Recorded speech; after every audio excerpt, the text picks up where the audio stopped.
Ito po ang amazing sa Panginoon Diyos. Pag nating nakita ninyo, bakit ganun na lang ang kanilang matinding pagkagusto na i-share yung gospel? Hindi lang inalantana yung persecution, yung pain. Sa atin, konting sakit, takot na tayo eh. Sa totoo lang. Bakit ito? Alam niyo ba, maraming tao, they're looking for something to do, to escape realities of life. Naghahanap ang tao na makaiwas sa sakit, makaiwas sa problema, makaiwas sa maraming mga gulo. Kaya anong ginawa nila? Uminom, nagpakalasing, nagdrugs. Paano? Because they want to escape realities. Pero ang malungkot doon, they will never find that life that they were looking for through those temporary patches of mga solusyon.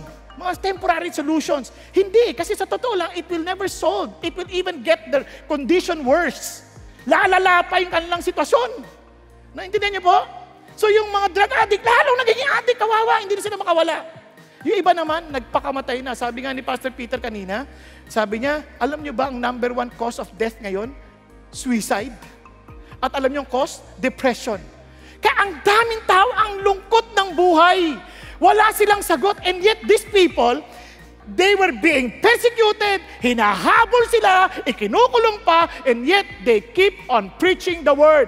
Bakit? Anong problema ng mga taong to? Hindi pa sila natatakot, wala pa silang takot sa kanilang sariling kabuhayan.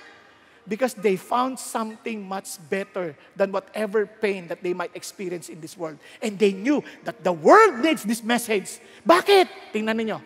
For I am not ashamed of the gospel, for it is the power of God for salvation to everyone who believes, to the Jew first and also to the Greek.